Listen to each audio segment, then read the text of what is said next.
நாமத்தில் அன்பின் வாழ்த்துக்கள். நாம் கண்களை மூடி நாம் ஜெபிப்போம். எங்களை அதிகமாக நேசிக்கின்ற நல்ல பிதாவே, இந்த ஆசீர்வதிக்கப்பட்ட அருமையான இந்த இரவு நேரத்திற்காக நன்றி செலுத்துகிறோம். ஆண்டவரை ஒவ்வொரு வாரமும் சனிக்கிழமை இப்படி கூடி ஆண்டவரை இந்த இடத்துல ஆண்டவரைமை பாடி துதிக்க தொழுது கொள்ள கர்த்தர் கொடுத்த நல்ல தயவுகளுக்காக நன்றி. இப்பொழுதும் தொடர்ந்து மீதியான நேரங்களை கர்த்தர் பொறுப்படுத்த நடத்துங்க, பெரிய காரியங்களை செய்யுங்க. இயேசுவின் நாமத்தினால் ஜெபிக்கிறோம் நல்ல பிதாவே, ஆமேன். Price Lord. உங்கள் அனைவருக்கும் ஆண்டவராய் இயேசுவின் நாமத்தினால் அன்பின் வாழ்த்துக்களை தெரிவித்துக் கொள்கிறோம். இந்த அருமையான இந்த CCF, இந்த கிறிஸ்டியன் கம்யூனிட்டி ஃபெலோஷிப், இது கிட்டத்தட்ட ஒரு 2 வருஷ காலமாக இந்த ஜெபக்குழு தொடர்ந்து நடக்கிறது குறித்து ரொம்ப சந்தோஷம். இந்த ஜெபக்குழுவில் என்னை ஒரு ஆளாக ஏற்றுக்கொண்டு அடிக்கடி செய்தி கொடுக்க நீங்கள் அழைக்கிறது ரொம்ப சந்தோஷமான செய்தி. என்னை அழைத்த ஏற்றுக்கொண்ட உங்கள் ஒவ்வொருவரையும் நம்முடைய கிராம மிஷனரிக்கத்தின் சார்பாக கர்த்தராகிய இயேசு கிறிஸ்து நாமத்தினாலே உங்களை வாழ்த்துகின்றோம், வரவேற்கின்றோம். கட்டாய ஆண்டவர் பெரிய காரியங்களை செய்வாராக.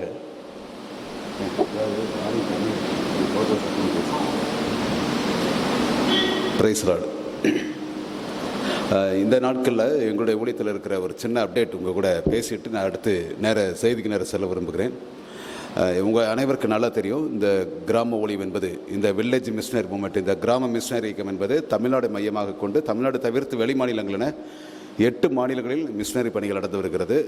இந்த ஊழியத்தின் மூலமாக தமிழ்நாட்டில் மட்டும் 3600க்கும் அதிகமான கிராமங்களிலே நாங்கள் மக்களை நேரடியாக சந்தித்து, குறிப்பாக கிராமங்களில் இருக்கிற சிறுவர்கள் வாலிபர்களை மத்தியில் ஒளி செய்திருக்கிறோம். என் ஆட்டுக்குட்டிகளை மேய்ப்பாயாக என்ற கர்த்தராகிய இயேசுவின் வார்த்தையின்படி ஒரு குட்டியும் ஆடும் என்ற அந்த கணக்கின்படியாக நம்ம ஆட்டுக்குட்டிகள் மத்தியில் ஊழியம் செய்யும் பொழுது அவர்கள் மூலம் அவருடைய பெற்றோர்களும் சந்திக்கப்படுவார்கள் என்று ஆண்டவர்கள் கொடுத்த ஒரு வார்த்தை. இன்னொன்று, அறுவடை மிகுதி, வேலையாட்கள் கொஞ்சம். இன்றைக்கி ஊழியத்துக்கு வர்றவங்களுடைய எண்ணிக்கை ரொம்ப குறைந்து போய்விட்டது. இந்த ஊழியத்திற்கான ஆட்களை தெரிவு செய்யக்கூடிய களம், அந்த தளம் எது என்று பார்ப்பீங்கன்னா, கிராமங்களில் ஊழிய செய்து கிராமத்தில் உள்ள சிறுவர்கள் வாலிபர்களுக்கு நிறைய முகாம்கள், நிறைய அவங்க பயிற்சிகள் கொடுத்து அவர்களை ஊழியக்காரர்களாக மாற்ற வேண்டும் என்று ஒரு பிரதான இலக்கு கொடுத்திருக்கிறார். கடந்த 30 ஆண்டுகளுக்கு மேலாக இந்த ஊழியத்தை கிராமங்களிலே நிறைய, கிட்டத்தட்ட லட்சக்கணக்கான சிறுவர்கள் வாலிபர்கள், அதாவது நூற்றுக்கணக்கான ஆயிரக்கணக்காக அல்ல, லட்சக்கணக்கான சிறுவர்களை வாலிபர்களையும் பல இடங்களில் சந்தித்து ஆண்டவர்கள் வழிநடத்த ஆண்டவர் உதவி செய்திருக்கிறார். உண்மையிலே நாங்கள் ரொம்ப சந்தோஷப்படுகிறோம். எப்படி கர்த்தருக்குள்ளே சந்தோஷப்படுகிறோம் என்றால், நிறைய பேர் சொல்லுவாங்க, நாங்கள் ஒரு பெரிய சபையை கட்டிட்டோம் 1000 பேரை கொண்டு வந்துட்டோம்னு சொல்லி. ஆனால் ஆண்டவருடைய பெரிய கிருபையில் நாங்கள் 1000 பேர் கர்த்தரை வழிநடத்தவில்லை, லட்சங்களை வழிநடத்த கர்த்தர் உதவி செய்திருக்கிறார். பிரைஸ் லார்ட், அல்லேலூயா. இப்பொழுதும் வருகிற 15ஆம் தேதி, அதாவது ஆகஸ்ட் 15ஆம் தேதி ஆண்டவர் சித்தமானால் திருச்சியில் வைத்து மொராய் சிட்டி என்கிற ஒரு இடத்துல வைத்து 1,20,000 பேர் என்ற ஒரு பெரிய வாலிபர் முகாம் ஒன்றை ஒழுங்கு செய்திருக்கிறோம். அதில் தமிழ்நாடு முழுவதிலிருந்து 38 மாவட்டங்களிலிருந்து வாலிபர்கள் வருகிறார்கள். தமிழ்நாடு மாத்திரமல்லாது பிற மாநிலங்களிலிருந்து ஒரு சில இடங்களிலிருந்து என்ன செய்கிறார்கள், நிறைய வாலிபர்கள் பெரியவங்களை கலந்து கொள்கிறாங்க. ஒருவேளை இதை கேட்குற நீங்கள் வாலிபர்கள் மட்டும்தான் வரணுமா அப்படின்னு கேட்டிங்கன்னா, வாலிபர்கள் மட்டும் கிடையாது, வாலிபர்களுடைய பெற்றோர்களும் இதில் கலந்து கொள்கிறார்கள். இந்த முகாமுக்கு பேரே வாலிபர் பெற்றோர் முகாம். வாலிபர்கள் மட்டுமே குறைந்தபட்சம் ஒரு கிட்டத்தட்ட 80,000க்கும் அதிகமாக வருவார்கள் என்று எதிர்பார்க்கிறோம். ஒரு பெரிய முகாம், ஒரு பெரிய ஒரு ஆயத்த வேலைகள் இப்பொழுது நடந்துக்கிட்டு இருக்கிறது. எங்களுடைய ஊழியர்கள் பணித்தளத்தில் அவரவர் அனைவரும் இரவு பகலாக இந்த முகாம் நடத்துவதற்காக எல்லாரும் வால் போஸ்ட்டு, ஃப்ளெக்ஸு, அவங்க ப்ரேயர் கார்டு, நோட்டீஸ் கொடுத்து சபைகளை சந்திப்பதும், எங்களுடைய பணித்தளத்தில் உள்ள கிராமங்களை சந்திப்பதும், அங்கே இருக்கிற வாலிபர்களுக்கு பிரேயர் நடத்துவதும், அவர்களை ஆயத்தப்படுத்துவது, வாகனங்களை ஆயத்தப்படுத்துவது, இப்படி எல்லாருக்கும் அவங்கவுங்க கொடுக்கப்பட்ட வேலையில் தீவிரமாக ஓடிக்கொண்டிருக்கிறார்கள். இவ்வளவு தீவிரங்கள் மத்தியில் உங்கள் மத்தியில் நான் வந்து செய்து கொடுப்பதற்கு எனக்கு கொடுத்த வாய்ப்புகளுக்காக நன்றி செலுத்துகிறேன். நீங்கள் எல்லோரும் இந்த ஈரோடில் இருக்கிற இந்த அருமையான இந்த ஜெப ஐக்கியத்தில் இந்த குழுவில் இருக்கிற நீங்கள் ஒவ்வொருவரும் வருகிற ஆகஸ்ட் 15 திருச்சியில் வைத்து நடக்க இருக்கிற இந்த 1,20,000 பேர் கொண்ட வாலிபர் எழுப்புதல் முகாமுக்காக ஜெபியுங்கள். இந்த முகாமில் வாலிபர்கள் ரட்சிக்கப்படாதவங்க ரட்சிக்கப்படணும், கிறிஸ்தவ வாலிபர்கள் ஊழியத்துக்கு ஒப்புக் கொடுக்கணும். ஒரு பெரிய மாற்றங்கள் அந்த நாளில் உண்டாக வேண்டும் என்று உங்களுடைய கருத்தான ஜெபங்களிலே ஜெபிக்கும்படி அன்போடு கூட கேட்டுக்கொள்கிறேன். கர்த்தர் பெரிய காரியங்களை செய்வாராக. அல்லேலூயா. இந்த முகாம் எப்படி நடத்தப்படுகிறது அப்படின்னு பார்த்தீங்கன்னா, ஒவ்வொரு வருஷம் இதற்காக ரொம்ப பிரயாசப்படுவோம், ரொம்ப இதற்காக ஜெபிக்கிறவங்க நிறைய பேர், கொடுக்குறவங்க, உதவி செய்கிறவங்க நிறைய பேர் எழும்புவாங்க. ஆனால் இந்த வருஷம் கொஞ்சம் இந்த பகுதியில் ரொம்ப லேக் ஆகிட்டு இருக்கிறோம், அதாவது தடுமாறுகிறோம், அப்படி தான் வெளிப்படையாக சொல்லணும். நிறையா ஜெபிக்கிறவங்க, கோஆப்ரேட் பண்ணுறவங்க நிறைய குறைவு. இந்த முகாமுக்காக வந்து உடல் உழைப்பினால் சரீர பிரகாரமாக ஒத்துழைக்கிறவங்க கூட வாலண்டியர் ஒர்க் பண்ணுறவங்களும் ரொம்ப குறைவாக இருக்கிறாங்க. அடுத்து இன்னொரு பக்கம் ஃபினான்சியலாக பார்த்தீங்கன்னா அது இன்னும் ரொம்ப மோசமான ஒரு நிலைமையில் இருக்குது. இப்படி எல்லா பகுதியிலுமே இந்த தடவை நிறைய எதிர்ப்புகள் மத்தியில் இந்த முகாம் ஆயத்த வேலையில் நடந்து கொண்டிருக்கிறது. அதனால் உங்களுடைய கருத்தான ஜெபங்கள் நிறைய இதற்காக தனியாக, குடும்பமாக, சபையாக ஜெபிக்கிறவங்க எழும்பணும். ஒருவேளை இந்த மீட்டிங் முடிச்சு போகும்போது உங்கள் கையில் ப்ரேயர் கார்டு கொடுப்போம். நீங்களும் என்ன செய்யுங்க, இந்த ப்ரேயர் கார்டை வச்சு நீங்கள் எல்லோரும் ஜெபம் பண்ணுங்க. முகாமில் செய்தியாளர்கள் கர்த்தர் வல்லமையாக பயன்படுத்தணும். நிறைய வாலண்டியர்ஸ், நிறைய தன்னார்வ ஊழியர்கள் முகாமிற்கென்று நிறைய தமிழ்நாடு முழுசு தேவைப்படுது. அந்த கிரவுண்டில் மட்டும் 1000 தன்னார்வ ஊழியர்கள், வாலண்டியர்ஸ் தேவைன்னு சொல்லி ஜெபம் பண்ணுறோம். பிரைஸ் லார்ட், அல்லேலூயா. ஆமாம், ஒருவேளை நீங்கள் யாராவது ஒரு 2 நாட்கள் அந்த ஆகஸ்ட் 14, 15 அந்த 2 நாட்கள் நீங்கள் வந்து வாலண்டியர் ஒர்க் பண்ணுறதுக்கு நீங்களோ அல்லது உங்கள் வீடுகளில் உள்ள பிள்ளைகளோ வாலிப பையங்க பிள்ளைகளை அனுப்பி விடுவீங்கன்னா ரொம்ப நல்லாயிருக்கும், பிரயோஜனமாக இருக்கும், உதவியாக இருக்கும். ஒன்று. அடுத்தபடியாக இந்த முகாமுக்காக தேவைகள் எவ்வளோ பார்த்தீங்கன்னா கிட்டத்தட்ட 1.25 கோடி ரூபா தேவை. எவ்வளோ தேவை? 1.25 கோடி ரூபா தேவை. நாங்கள் ஒரு கிராம ஒளி செய்கிறவங்க தான். இப்போ எங்கள்கிட்ட இவ்வளோ பொட்டன்சியல் இருக்குதா, இவ்வளோ பேக்ரவுண்ட் இருக்குதான்னு கேட்டிங்கன்னா அதெல்லாம் எதுவுமே கிடையாது. ஒரு பெரிய நம்பிக்கை விசுவாசம் இருக்குது. கர்த்தர் உயிரோடு இருக்கிறார். இயேசு நம்முடைய ஆண்டவர் ஆராதிக்கிற தெய்வம் ஜீவனுள்ள தேவன். அல்லேலூயா. நிறைய நடத்தியிருக்கிறார். இந்த வருஷம் வெட்கப்படுத்த மாட்டான் இருக்குது. ஆனால் அப்படினால் இந்த தேவைகள் சந்தைக்கப்படும் ஜெபியுங்கள். ஒருவேளை உங்கள் இருதயத்தில் உள்ளத்தில் ஆண்டவர் ஏவுவார் என்றால் இந்த முகாமிற்காக நீங்கள் உங்களால் இயன்றவர்கள் கொடுத்து உதவி செய்ய உங்கள் அன்போடு கூட கேட்டுக்கொள்கிறேன். எங்களுடைய மந்த்லி மேகசின் மோட்ச பயணம் உங்களுக்கு நிறைய பேருக்கு வரும்னு சொல்லி நினைக்கிறேன். ஒருவேளை கிடைக்காதவங்க வாங்குங்க. வாங்கி உங்களுடைய அட்ரஸ் ஃபில் பண்ணி கொடுத்தீங்கன்னா ரெகுலராக தரோம். அது ஒரு அருமையான புத்தகம்.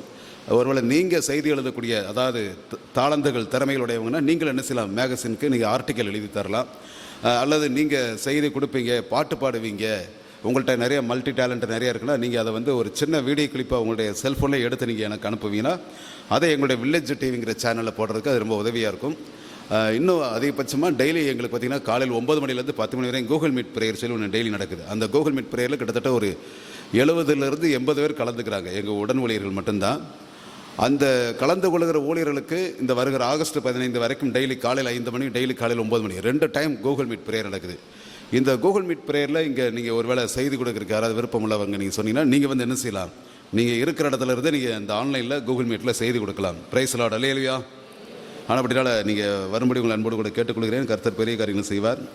இந்த இடத்துக்கு வந்த உடனே செய்திக்காக என்ன செய்தி எடுப்போம் அப்படி சொல்லி நான் ஆயத்தப்படும் பொழுது எனக்கு நிறைய ட்ராவல் அப்படியே போயிட்டே இருக்குன்னு வச்சுக்கோங்களேன். காலையில் ஒரு ஊரில் பிரசவம் பண்ணிட்டு வந்தேன். அது முடிச்சுட்டு தான் அப்படியே வேகமாக அப்படியே வந்து சேர்ந்துருக்கிறேன். திரும்ப நாளைக்கு இன்னொரு இடத்துல இதே ஊரில் இன்னொரு 1-2 இடங்களில் பேச போகிறோம்.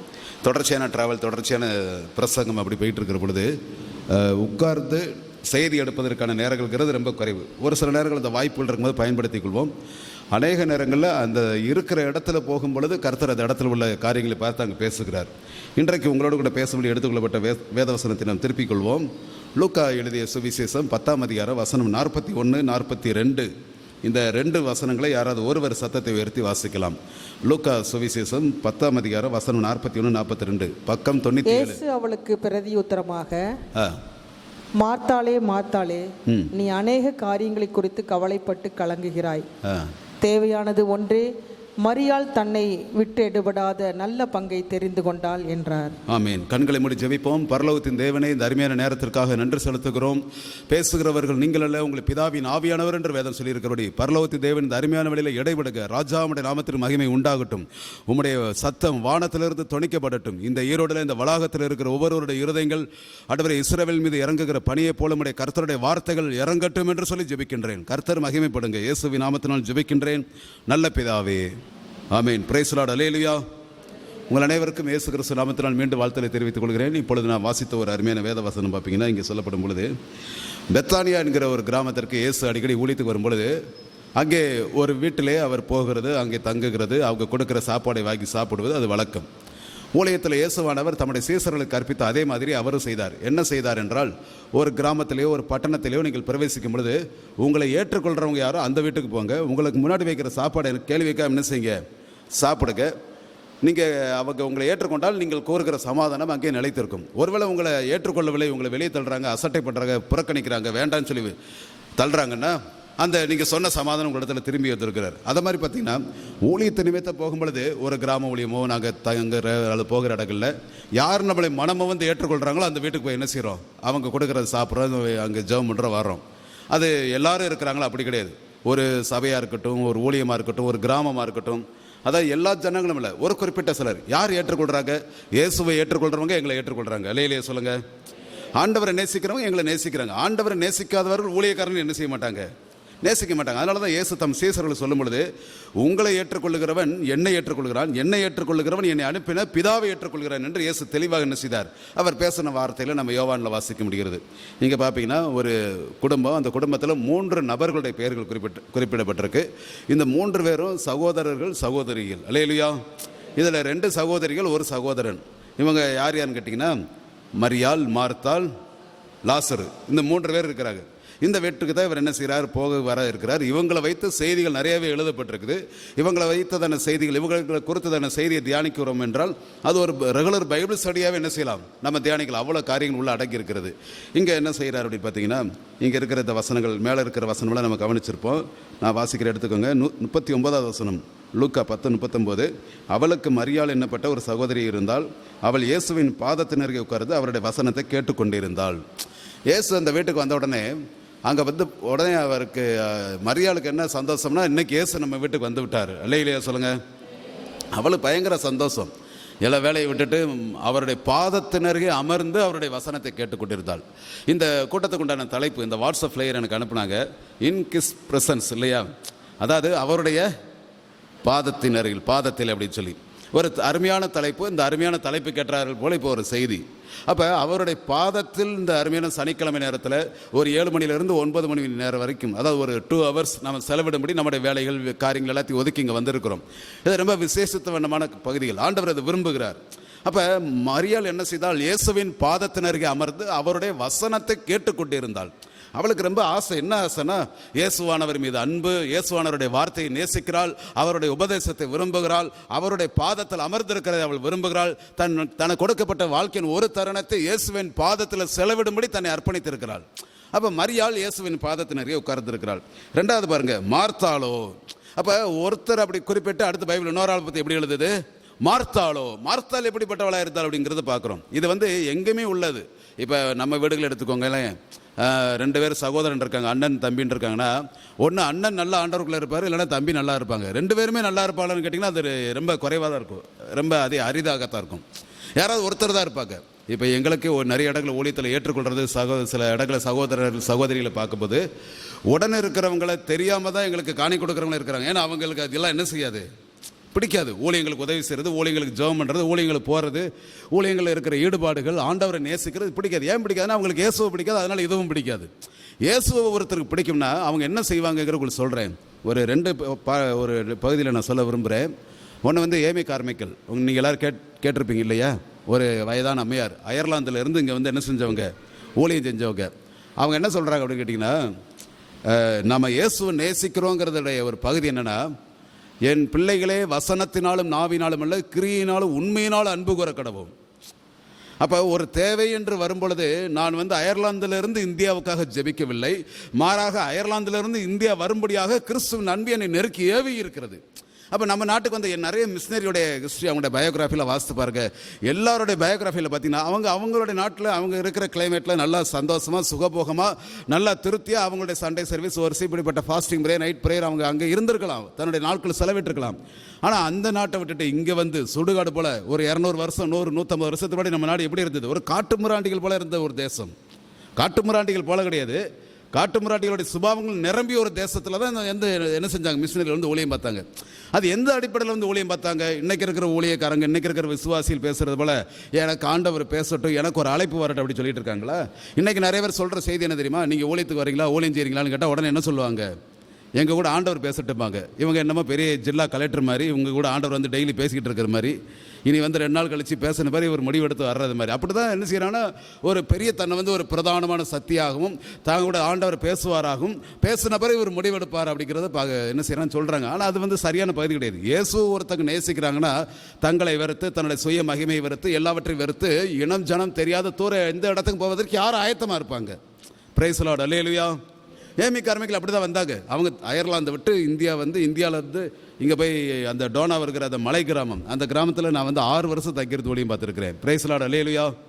அந்த அம்மையார் தங்கியிருந்த வீட்டில் அடுத்த ரூமில் நான் தங்கியிருக்கேன். ஒரு 3 வருஷமாக ரெகுலராக போல தங்குவேன். அந்த ஊர் பேர் வந்து கோரியூர். இப்போ வந்து அந்த ஊர் பேர் காருண்யாபுரம். அங்கே ஏமி கார்மைக்கல் சிஎஸ்ஐ நினைவாலயம் சொல்லி ஒரு சிஎஸ்ஐ சர்ச் இன்னைக்கு இருக்குது.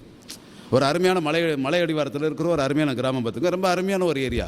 அந்த அம்மா அந்த கிராமத்தில் வந்து தங்கியிருந்து ஊழியம் பார்த்து அலைஞ்சு திரிஞ்சு, அதில் மாட்டு வண்டியிலேருந்து கீழே விழுந்து மாட்டு வண்டி சக்கரை அவங்க கால் மேலே ஏறி, அதனால் பார்த்தீங்கன்னா பெட் ரெஸ்ட்டோட படுத்த படிக்க 18 வருஷத்துக்கு கிட்டத்தட்ட என்ன செஞ்சிருக்காங்க, இருந்திருக்காங்க. சுகமே ஆகலை. கடைசி அந்த எலும்பு உடஞ்சி கால் நடக்க முடியாமல் படுத்த படிக்க கிட்ட இறந்துருக்கிறாங்க. ஆனால் அவங்க என்ன சொல்கிறாங்கன்னா, அன்பில்லாமல் கொடுக்க முடியும், கொடுக்காமல் என்ன செய்ய முடியாது, அன்பு செலுத்த முடியாது. அவங்க சொன்ன வார்த்தைகளை பிரதானமான ஒரு வாக்கியம்.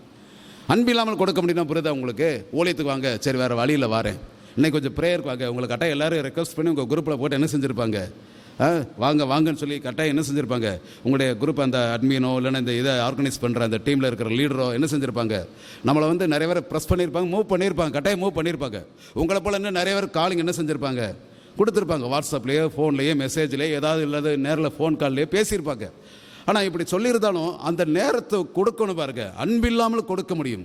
ஆனால் இப்போ எப்படி ஒரு சிலர் வருவாங்கன்னா, வேறு வழி இல்லை, என்ன செய்ய, இவர் கூப்பிட்டுருக்கிறார் போகாட்ட என்ன நினைப்பாங்களோ, அப்படி ஒரு சிலர் வருவாங்க நேரத்தை கொடுக்கறது. அப்படி அல்ல, அதாவது அன்பு இல்லாமல் கொடுக்க முடியும், கொடுக்காமல் அன்பு செலுத்த முடியாது. இயேசு நேசிக்கிறேங்கிறது வெறும் வாயில் சொல்லிகிட்டே இருக்கிறதில்ல, நேரத்தை கொடுக்கணும், உடல் உழைப்பு கொடுக்கணும், நம்மகிட்ட இருக்கிற பொருளாதாரத்தை கொடுக்கணும், காணிக்கை கொடுக்கணும், பொருத்தனைகள் பண்ணி ஊழியத்துக்கு உதவி செய்யணும். இதெல்லாம் வந்து அன்பு இருந்தால் தான் செய்ய முடியும், நேசிக்க தெரிந்தால் தான் செய்ய முடியும். நேசிக்க தெரியவில்லை என்றால், அன்பு செலுத்த முடியவில்லை என்றால் ஆண்டவருக்காக செயல்படவும் முடியாது. இல்லையா? இப்போ 2 பேர் இருக்கிறாங்க. ஒருத்தர் பார்த்தீங்கன்னா ரொம்ப நேசிக்கிறவள். எப்படி நேசிக்கிறவள்னா, ஆண்டவர் உயிருக்கு உயிராக நேசித்தாள். இப்போ எப்பவுமே கிறிஸ்தவங்கள 2 கூட்டத்தார் இருப்பாங்க. ஒன்று மரியாள் கூட்டத்தார், ஒன்று மார்த்தாள் கூட்டத்தார். நீங்கள் பக்கத்தில் உள்ள பார்த்துக்கலுங்களேன், நீ மரியாளா மார்த்தாளான்னு கேளுங்க. உங்கள் பக்கத்தில் யாரும் இல்லையா? நீ வைக்கிறீங்களா? அதாவது ஒன்று மரியாளா இருக்கணும், இல்லைன்னா யாராக இருக்கணும், மார்த்தாளாக இருக்கணும். 2லும் ஒன்றா தான் இருக்கணும். அதாவது இந்த எலியா சொல்லும் பொழுது, எந்த மட்டும் 2 நினைவுகளால் குந்தி நடப்பீங்க, கொஞ்ச நாள் மரியாதை இருப்பேன், கொஞ்ச நாள் மார்த்தாளாக இருப்பேன், கொஞ்ச நேரம் நல்லா ஜெபம் பண்ணுவேன், கொஞ்ச நாள் அமைதியாக படுத்து தூங்கிடுவேன். இப்படி இல்லை, நல்லா ஆவியில் நல்லா ஃபயர்ஃபுல்லாக நல்லா ஜெபம் பண்ணி, நல்லா பிரசங்கம் பண்ணி, நல்லா ஆவியில் நல்லா நிரம்பி, நல்லா ஜெபிக்க, ஸ்தோத்திரம் பண்ண, அந்நிய பாஷை பேச, நல்லா பைபிளை வாசிக்க, அப்படிப்பட்ட ஒரு ஆண்டவரை நேசிக்கிறதுல என்ன செய்யணும், வைராக்கியம் பாராட்டணும் பாருங்க. அப்போ மார்த்தாளா மரியாளா அப்படிங்கிறத என்ன செய்யணும், நம்ம கவனிக்கணும். சரி, இங்கே நம்ம கவனிக்கிற பொழுது மார்த்தாளை பற்றி இப்படி எழுதுன்னு பாருங்க. 40வது வசனம், யாராவது ஒருத்தர் வாசிங்க.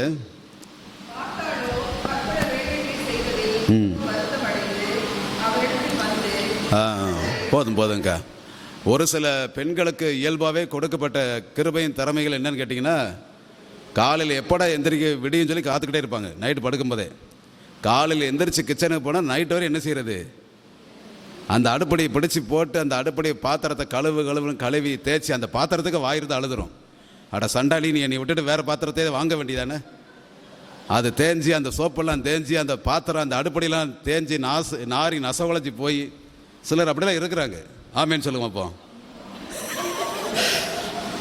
போட்டு அந்த பாத்திரத்தில் கழுவி துவைச்சி துணியெல்லாம் கிழிச்சி அதையும் கீழே போட அனுசராது. சிலருடைய வீடுகளில் போய் பார்த்தீங்கன்னா, அந்த பெட்டுக்கு கீழே பார்த்தீங்கன்னா பூரா எல்லா அருங்காட்சிகள், ஏதாவது ஜூவில் வைக்கிறது மாதிரி நிறைய என்ன செய்யும், உள்ள மியூசியத்தில் வைக்கிற மாதிரி பொருட்களாக தேங்கியிருக்கும். கீழே எந்த பொருளையும் போட மாட்டாங்க. பூரா ஒரே வேலை தான். அம்மியில் அரைக்க, ஆட்டு உரல் அரைக்க, மிக்சியை ஆட்ட, அந்த கிரைண்டர் வேலை பார்க்க, எதையாவது நோண்டிக்கிட்டு இருக்க, ஏதாவது தச்சுக்கிட்டு இருக்க, வேலை பார்த்துட்டு இருக்க. ஏமா ஜபத்துக்கு வரையா, பெசாட்டுக்கு அமைதியாக இருக்கு, நான் தீவிரமான வேலையில் இருக்கேன், என்னம்மா வேலை செய்கிற, என்ன பண்ணிக்கிட்டு இருக்கேன்னு கேட்டிங்கன்னா, ஒரே வேலை தான். பற்பல வேலைகளை செய்கிறதுல வருத்தம் அடைந்தவளாக, அவளுக்கு ஒரே வேலை தான். ஏசு எதுக்கு வந்தார் தான் கேட்டு கவலைப்பட்டிருப்பா. நிச்சயமா நான் சொல்கிறேன், ஒருவேளை நீங்கள் மார்த்தாளை சந்தேக வாய்ப்பு கிடைச்சா நீங்கள் பார்க்கலாம். மார்த்தாள் இப்போ எங்கே இருப்பா? பரலோகத்தில் இருப்பாளா, நரகத்தில் இருப்பாளா?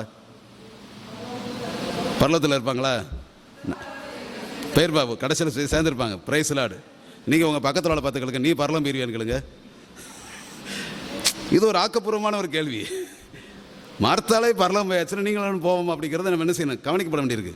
மார்த்தாளோ பற்பல வேலைகளை செய்வதில் வருத்தம் அடைந்தவளாக, ஒரே பரபரப்பாக இருப்பாங்க. எப்பயுமே வேலை இருப்பாங்க. அவங்களுக்கு ப்ரேயரில் ரொம்ப 2வது தான். அப்போ வந்து இந்த அம்மா ஒரு கட்டத்தில் பொறுத்து ஜன்னல் எட்டி பார்த்துருக்கோம். மரியாள் எந்திரிச்சிட்டாளா, உட்காந்துருக்கிறாளா. ஏன்னா அவளுக்கு ஆத்திரம் பொறாம. என்ன பொறாமனா, என்னை மட்டும் வேலை செய்ய வச்சுட்டு அவாவே உட்காந்துருக்கிறாளே, அது பிடிக்காது பாருங்க. பிரைஸ் லார்ட், அல்லேலூயா சொல்லுங்க. வீட்டில் எவ்வளோ வேலை இருக்குது, நைட்டு சமையல் பண்ணணும், சப்பாத்தி சுடணும், இதெல்லாம் விட்டுட்டு போய் ப்ரேயரில் போய் அங்கே 2 மணி நேரம் உட்காந்துட்டு வரையே அப்படின்னா என்ன செய்வாங்க, நம்மளை வந்து கட்டாய திட்டுறது, ஏசுறது, பேசுகிறது ஒரு கூட்டம் எப்பயுமே இருக்கும். நமக்கு சத்துரு நம்முடைய வீட்டார்கள் தான், நம்ம கூட இருக்கிறவங்க தான். அப்போ இவள் எட்டி பார்த்துருப்பா, மரியாள் எப்போ எந்திரிப்பான்னு எந்திரிக்கவில்லை. அவள் உட்காந்துட்டே இருந்தா. ஒரு கட்டத்தில் வெடிச்சு போய் என்ன செஞ்சானா, ஆண்டவர்கிட்ட வந்து ஒரு கம்ப்ளைண்ட் பண்ண வரா. இல்லையா சொல்லுங்க. அப்போ என்ன கம்ப்ளைண்ட் அப்படின்னு கேட்டிங்கன்னா, ஆண்டவரே இது ஒரு ஜெபம். ஆமாம், இது ஒரு ஜெபம். ஜெபத்தில் நிறைய ஜெபம் இருக்குது. ஆமாம், நான் 2 நாளைக்கு கூட ஒரு செய்தி கொடுத்தேன், வீழ்த்தப்பட்ட தேவ மனுஷன் அப்படின்னு சொல்லி ஒரு செய்தியில். யெரொபெயாம் ராஜா பலிபீடத்தில் நின்று தூபம் காட்ட நிற்கிறான். அந்த நேரத்தில் யூதேயிலிருந்து பெத்தேலுக்கு வந்த தேவனுடைய மனுஷன் பலிபீடத்தினுக்கு என்ன செய்யறான்னா, ஒரு தீர்க்க தரிசனம் சொல்கிறான். ராஜாவை பார்த்து இல்லை, பலிபீடமே நீ வெடித்து உன்னுடைய சாம்பல் உன் இடத்துல இருக்கிறதா கொட்டுண்டு போகும், அது இன்றைக்கே நிறைவேறும், அதற்கு இதான் அடையாளம் சொல்லுவான். சொன்னுடன் அதே மாதிரி நடந்துடும். அவனை பிடிங்களும் கையை நட்டுவான், கையை என்ன செஞ்சிடும், அப்படி மறத்து போயிடும். அந்த மனுஷன் பார்த்தீங்கன்னா முழு இஸ்ரவேலையும் பாவம் செய்ய பண்ணினவன், அதாவது விக்கிரங்களுக்கும் பேய்களுக்கும் தன்னை ஒப்பு கொடுத்தவன், துன்மார்க்கன். ஆனால் அவன் திரும்ப ஒரு ஜெபம் பண்ணுறான், தேவனுடைய மனுஷனே எனக்கு தயவாக இறக்கும், ஜெபம் பண்ண எனக்காக வேண்டிக் கொள்ளும் சொல்லி திரும்ப ஆண்டவர் ஜெபம் பண்ணுறான். பதில் கிடைக்குது, ஆண்டவர் அவனுக்கு மறுபடி கையை சரியாக்கிறார். இதில் வந்து நீங்கள் நாடு என்ன கவனிக்கணும்னா, ஒரு துன்மார்க்கன் மனம் திரும்பி ஜெபிக்கும் பொழுதே அந்த ஜெபத்தை ஆண்டவர் கேட்குறாரு. அல்லேலூயா சொல்லுங்க. இந்த ராத்திரி வேளையில் ஜெபத்தை குறித்த ஒரு நம்பிக்கை என்னன்னா, ஏன் ஜெபத்தை கேட்க மாட்டாருங்கிற ஒரு தவறான சிந்தனைகள் யாருக்குள்ளே என்ன செய்யக்கூடாது, இருக்கக்கூடாது. நம்முடைய ஆண்டவருக்கு பேர் என்னன்னா, ஜெபத்தை கேட்கிறவரே மாம்சமான யாவரும் இடத்திற்கு வருவார்கள். இந்த ஜெபத்துக்கு ஏன் நம்ம கூடி வந்திருக்கிறோம்னா, இங்கே அருமையான ப்ரேயர் பேன்ஸ் நடத்தினாங்க, ரொம்ப அருமையாக இருந்தது. அவங்க நடத்தினது அருமையாக இருந்தது சொல்லலை, அந்த நேரங்கள் அருமையாக இருந்ததா, ஆசீர்வாதமாக இருந்ததா என்னோட ஆவியில் நான் கண்டேன். பிரைஸ் தி லார்ட், அல்லேலூயா. அவங்க நடத்த ஒருத்தங்க ஜெபம் பண்ணால் இப்படி எல்லாரும் சேர்ந்து அது காமை அப்படியே செய்யும் சொல்ல, நாம் தேசத்துக்காக, ஊழியத்துக்காக, மிஷினரிகளுக்காக, குடும்பங்களுக்காக, தனிநபர்களுக்காக நாம் இந்த ஸ்தலத்திலிருந்து ஏறெடுக்கிற பொழுது இந்த ஸ்தலத்தில் செய்யப்படும் ஜெபத்திற்கு என் கண்கள் திறந்தவைகளும் என் செவிகள் கவனிக்கிறதுமா இருக்கும். அதை ஆண்டவர் விரும்புகிறார். அப்போ ஜெபத்தை யார் ஜெபம்னாலும் கேட்குறாரு பாருங்க, மனம் திரும்பி கேட்கும் பொழுது. இப்போ இங்கே வந்து இந்த அம்மா ஜெபம் பண்ணுறாங்க, என்ன ஜெபம் பண்ணுறாங்கன்னா, ஆண்டவரே என்ன சொல்கிறாங்கன்னா, ஆமாம், அவருக்கு கவலை எதை குறித்து கவலை கிடையாது, அதை நான் வச்சுக்கோங்க. பிரைஸ் தி லார்ட் சொல்லுங்க. ஆமாம், ஏன்னா அவர் கவலைப்படாது நம்மளை பார்த்து சொல்கிறாரு. இவன் அவர்கிட்ட போய் என்ன கேட்குறா, நான் தான் கவலைப்படுறேன்னு, இனிமேல் நீயும் கவலைப்பட வேண்டாமா ஐயா. அது என்ன கவலை, என் சகோதரி என்னையை விட்டுட்டு தனியாக விட்டுட்டு வந்து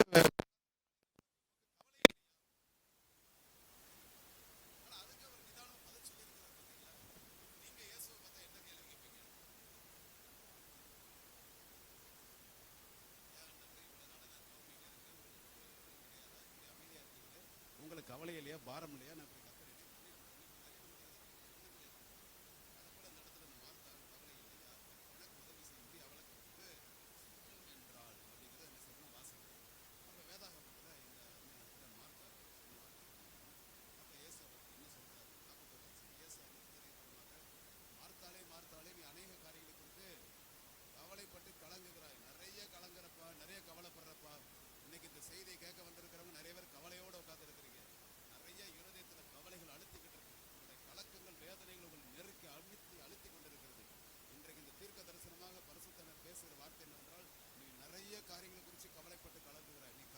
அவசியமே இல்லை. அல்லேலூயா.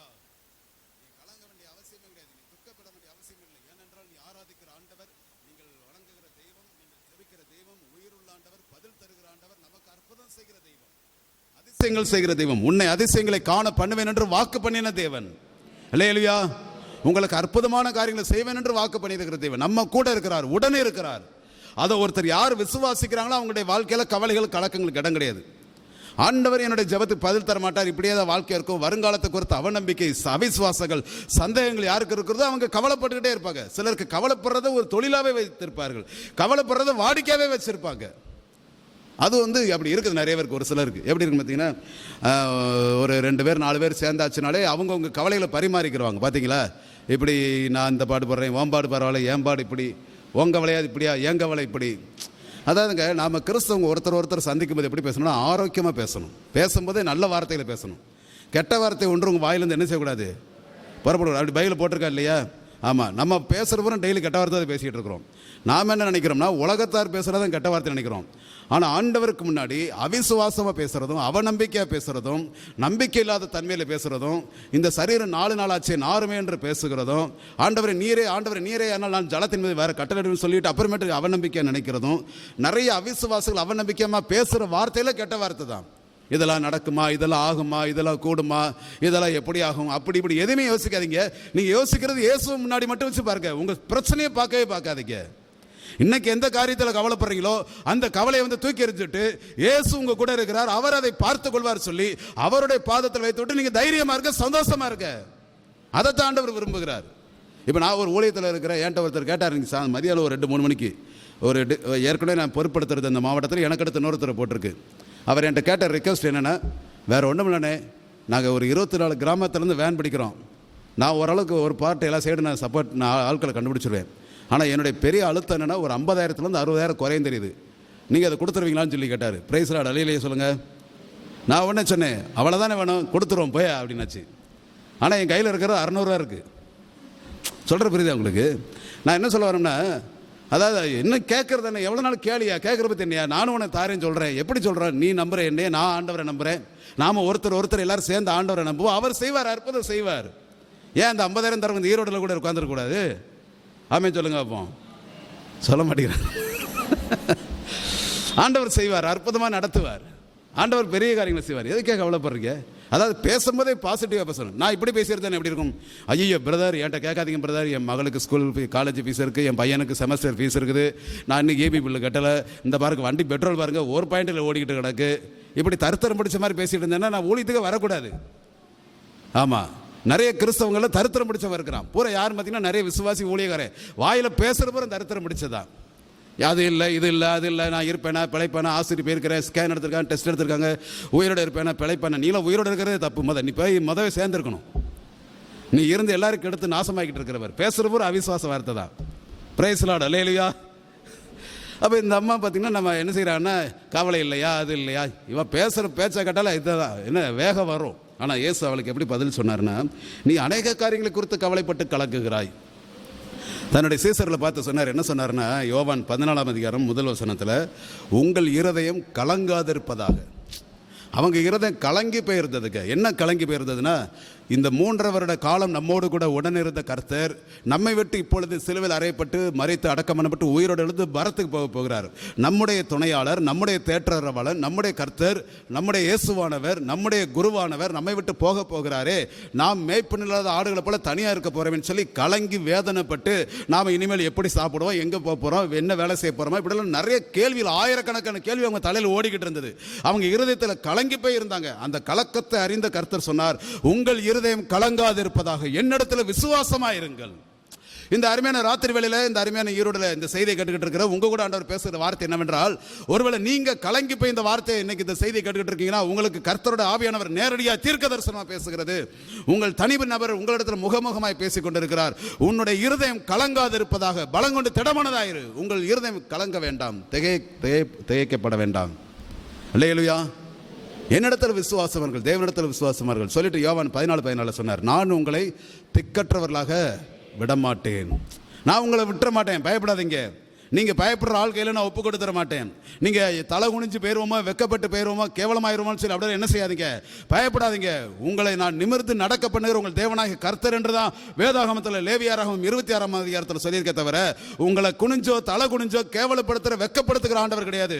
என் ஆண்டவர் உங்களை தலையை நிமிர்ந்து நடக்க பண்ணுகிற கர்த்தர். அல்லேலூயா. எந்த மனுஷனுக்கு முன்பாக வெக்கப்படும்படி உங்களை ஆண்டவர் அனுமதிக்க போகிறதே இல்லை. அதை தான் பார்க்கணும். பேசும்போதே தைரியமாக பேசணும். ஆமாம், நான் நல்லா இருப்பேன், நான் சிறப்பாக இருப்பேன், என் குடும்பம் நல்லா இருக்கும், என் பிள்ளைகள் நல்லா இருக்கும், நாங்கள் நல்லா இருப்போம், அப்படி தான் பாசிட்டிவாக பேசணுமே தவிர நம்ம வேறு மாதிரியான வார்த்தைகள் எதுவுமே பயன்படுத்தக்கூடாது என்று ஆண்டவர் இடத்துல என்ன செய்கிறார், எதிர்பார்க்கிறார். இங்கே பார்த்தீங்கன்னா நிறைய காரியத்தை கொடுத்து கலங்குகிறாய்ப்பா சொல்லிட்டு சொன்னார். 42ஆம் வசனம், இதுதான் இந்த செய்திக்கான ஒரு கீவேர்டு. நான் எடுத்துக்கிட்ட ஒரு முக்கியமான வேத பகுதி. என்ன சொல்லியிருக்கிறான்னு வாசிங்கம்மா. தேவையானது ஒன்றே, மரியாள் தன்னை விட்டு எடுபடாத நல்ல பங்கை தெரிந்து கொண்டாள் என்றார். தேவையானது ஒன்றே, மரியாள் தன்னை விட்டு எடுபடாத நல்ல பங்கை தெரிந்து கொண்டாள். 2 பேர் அந்த வீட்டில் இருக்கிறாங்க. 2 பேரில் ஒரு ஆளுக்கு கொடுத்த சர்டிஃபிகேட் என்னன்னு பார்த்தீங்கன்னா, அவள் சரியானவளை தெரிவு செய்து கொண்டாள். அல்லேலூயா. சரியானவளை தெரிவு செய்து கொண்டாள். 2வது சரியானது ஒன்றை, சரியானதிலும் பிரதானமானவள் என்ன செய்தாள், தெரிந்து கொண்டாள். அது என்னன்னா, தன்னை விட்டு எடுபடாத நல்ல பங்கு என்ன செய்தாள், தெரிந்து கொண்டாள். என்ன பங்கு அது?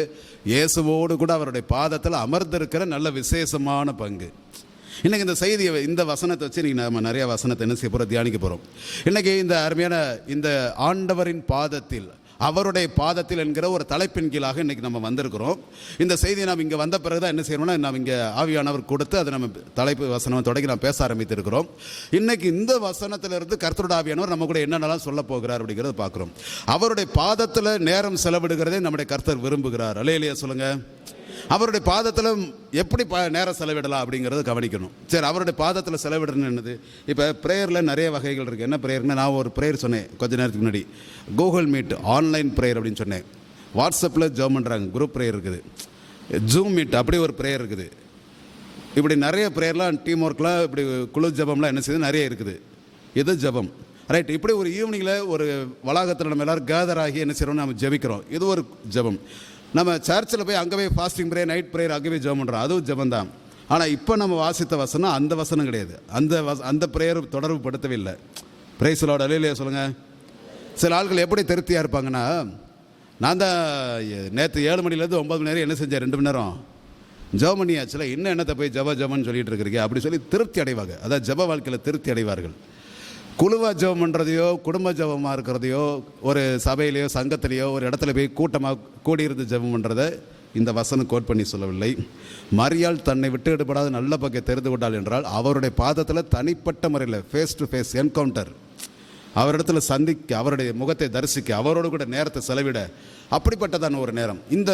இந்த ஜெபத்துக்கு நேரம் எப்படி அப்படின்னு கேட்டிங்கன்னா, நேரம் கிடையாது, நாட்கள் கூட இருக்குன்னு சொல்லலாம். பிரைஸ் லார்ட் சொல்லுங்கள், அல்லேலூயா சொல்லுங்கள். ஆமாம், 1/2 மணி நேரம் ஜெபம் பண்ணியா, 1/4 மணி நேரம் உட்காந்துருத்தியா, இந்த மாதிரி இல்லை. மணிக்கணக்காக நாள் கணக்காக அவருடைய பாதத்தில் தண்ணி குடிக்காமல் சாப்பிடாமல் நேரத்தை செலவிட்டவங்க நிறைய பேர் இருக்கிறாங்க. அவங்களாம் என்ன செஞ்சுருக்காங்கன்னா, ஆண்டவருக்காக பெரிய அரிய காரியங்களை செய்திருக்கிறார்கள். ஆண்டவருக்காக சாதித்த தேவ மனிதருடைய ஜெப வாழ்க்கையை பார்ப்பீங்கன்னா, அவருடைய பாதத்தில் நாட்கள் கணக்காக மணிக்கணக்காக என்ன செஞ்சுருக்காங்கன்னா, நேரம் எடுத்து என்ன செஞ்சுருக்காங்க, நேரத்தை செலவிட்டிருக்கிறாங்க. எங்களுக்கு தெரிய ஒரு பாஸ்டர் விருதுநகர் மாவட்டம் சிறுவில்லிபுத்தூர்னு ஒரு இடத்துல உண்டு, ஒரு வயதான போதகர், இப்போ இல்லை. அவர் வருஷத்தில் ஒரு 3 நாள் என்ன செய்வார்னா, 3 நாள் தனியாக ஒரு நாள் ஒதுக்கிக்குவார். வருஷத்தில் ஒவ்வொரு வருஷமும் ஒதுக்கிட்டு அந்த 3 நாள் போய் அந்த மேற்கு தொடர்ச்சி மலையில் போய் என்ன செய்வார்னா, நல்ல மலையில் உயர்ப்பம் போய் ஏறிடுவார். அங்கே போய் ஏறிட்டு தண்ணி கிண்ணிலாம் எது பாட்டில் சாப்பாடு எதுவுமே கொண்டு போக மாட்டார். அந்த மலையில் யாருமே இல்லாத ஒரு இடத்துல தனியாக போய் 3 நாள் முழங்காலே நினைச்சுவார்னு ஜெபம் பண்ணுவார், நேர் முழங்கால. அப்படி ஜெபம் பண்ணும்போது அவருடைய அனுபவத்தை பற்றி அவருடைய பையன், அவருடைய மகன், அவர் ஒரு பாஸ்டர், அவர் பேர் பாஸ்டர் காப்ரியல், அவர் சொல்லுவார், சிவகாசி சாட்சியாபுரத்தில் இருக்கிறார். எங்கள் அப்பாவுடைய காலில் பாம்புகள் ஏறி இறங்குறது அவருக்கு தெரியும். மலையில் அப்படி முழங்கால் போட்டு நின்று ஜெபம் பொழுது அப்படி பாம்புகள் காலில் ஏறி இறங்குறது, மலைப்பாம்பு, அதோட வெயிட்டெல்லாம் நல்லா தெரியும், சில்லுன்னு தெரியும். அப்படி பாம்புகள் கால் மேலே ஏறி இறங்கும் போதும் தான் ஜெபம் பண்ணுற நிறுத்த மாட்டார், கையில் உயர்த்திருக்கிறது என்ன செய்ய மாட்டார், கீழே விட மாட்டார்.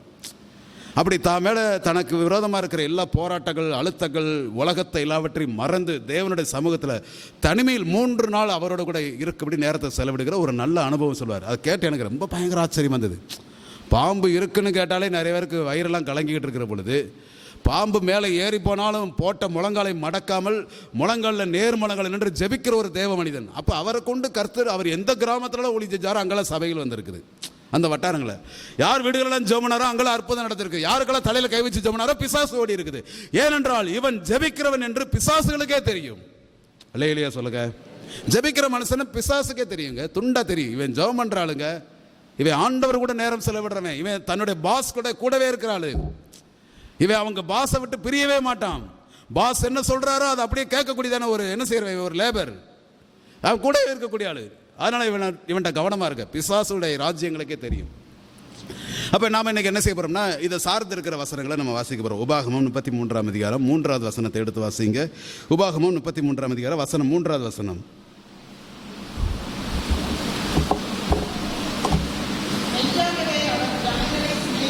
மெய்யாகவே அவர் ஜனங்களை சிநேகிக்கிறார், தம்முடைய பரிசுத்தவான்கள் எல்லாரும் அவருடைய கையில் இருக்கிறார்கள், அவர்கள் உம்முடைய பாதத்தில் விழுந்து வார்த்தைகளினால் போதனை அடைவார்கள். அல்லேலூயா சொல்லுங்க. அதாவது கர்த்தருடைய ஊழியர்கள், கர்த்தருடைய பரிசுத்தவான்கள், தேவ மனிதர்கள், வயது மூத்தவர்கள், மூப்பர்கள், அவங்களாம் என்ன செய்கிறாங்க அப்படின்னு பார்த்தீங்கன்னா, குடும்பஸ்தர்கள் இவங்களை குறித்து பைபிள் சுருக்கமாக சொல்லும் பொழுது உம்முடைய பாதத்தில் விழுந்து, அதாவது பாதத்தில் விழுகக்கூடிய ஒரு அனுபவம் இருக்குதாங்க. அதை கவனிக்கணும். விழுந்து ஜெபம் பண்ணுறது. இந்த என்கிட்ட ஒருத்தர் பேசவும் சொன்னார், இஸ்லாமிய நண்பர்கள் ஒரு நாளைக்கு எத்தனை தடவை தொழுகை செய்கிறாங்க? 5 முறை செய்கிறாங்க. நான் நிறைய ட்ரெயினில் ட்ராவல் பண்ணியிருக்கிறேன். நார்த் இந்தியாவுக்கு அடிக்கடி போயிருக்கிறோம். நான் ஒரிசா, சத்தீஸ்கரெலாம் சில நாட்கள் தங்கியிருந்து ஊழியம் பார்த்துருக்கிறேன். ஒரு சூரத்துக்கு போகும்போது, அதாவது குஜராத் சூரத்துக்கு ட்ரெயினில் போயிட்டு இருக்கிற பொழுது எங்கள் பக்கத்தில் ஒரு முஸ்லீம் நண்பர், இங்கே இந்த சவுத் டிஸ்ட்ரிக்ட்லேருந்து கூட வந்தார், ஏறினார். அவர் நல்லா பேசிகிட்டே வருவார் பாருங்க. திடீர்னு நினைச்சிவார்னா ஒரு டைம் வந்துருச்சுன்னா வேகமாக சீட்டை விட்டு எந்திரிப்பார், தலையில் ஒரு டவலை டக்குன்னு கட்டுவார், பேக்கில் ஒரு நல்ல நீட்டாக நியூஸ் பேப்பர் மடித்து வச்சுருப்பார். நியூஸ் பேப்பர் அப்படியே அந்த ட்ரெயினில் எல்லோரும் முன்னாடி, ட்ரெயினில் எவ்வளோ டைட்டாக இருக்கும் தெரியுமா உங்களுக்கு, அந்த டைட்டில் என்ன செய்வார்னா அவர் அந்த ஒரு சின்ன கேப்பை உண்டாக்கி அந்த இடத்துல அப்படியே நியூஸ் பேப்பரை விரிப்பார். விரிச்சு என்ன செய்வார்னா அப்படியே முகம் வந்து தலை வந்து எங்கே பணியுமா, முழங்கால் வந்து முழங்காலில் போய் தரையில் தொடக்கூடிய அளவுக்கு அப்படி விழுந்து என்ன செய்கிறது, அவங்க என்ன செய்கிறாங்க, தொழுது கொள்ளுகிறார்கள் பார்க்குறோம். எலியா கர்மேல் பர்வதத்தில் ஜெபம் பொழுது தன் முகம் முழங்காலிலே பட குனிந்து அவன் என்ன செய்தான், ஜெபித்தான் என்று வேதாகமத்தில் வாசிக்கிறோம். வேதாகமத்தில் அநேக நபர்களை பார்ப்பீர்கள் என்றால் அவங்கெல்லாம் ஓடி போய் விழுந்து சாஷ்டாங்கமாக விழுந்து என்ன செஞ்சிருக்கிறாங்க, ஜெபம் பண்ணி இருக்கிறாங்க. யாரெல்லாம் விழுந்து பணிந்து முழங்கால் பட குனிந்து ஜெபம் பண்ணி இருக்காங்களோ அவங்கெல்லாம் ஜெயிச்சிருக்கிறாங்க. பிரைஸ் லார்ட், அல்லேலூயா சொல்லுங்க. இன்னைக்கு முழங்கால் போடுற கிறிஸ்தவங்க எத்தனை பேர்? உங்கள் பக்கத்தில் உள்ள பார்த்து கேளுங்க, நீ கடைசி என்னைக்கு முழங்கால் போட்டேன்னு கேளுங்க. கேளுங்க, சும்மா கேளுங்க. இப்போ கேட்டிங்கன்னா அவங்க கோவப்பட மாட்டாங்க, பிறகு கேட்டிங்கன்னா தான் சண்டை வந்துடும். இப்போ நீங்கள் என்னன்னாலும் கேட்கலாம், மானம் கட்டதானமாக கேட்கலாம், அப்படிங்கிற போது கேட்கலாம். கேளுங்களேன், நீ கடைசியாக 1 மணி நேரம் முழங்கால் போட்டு எப்போ ஜெபம் பண்ணேன்னு கேளுங்க. ஏன்னா ஏசு அப்படி தானே சொன்னார், 1 மணி நேரமாக என்ன செய்யக்கூடாது, ஜெபம். நேர் முழங்காலில் 1 மணி நேரம் நீ ஜெபம் பண்ணி எவ்வளோ நாள் ஆச்சு, எத்தனை வருஷம் ஆச்சுன்னு சொல்லி கேளுங்க.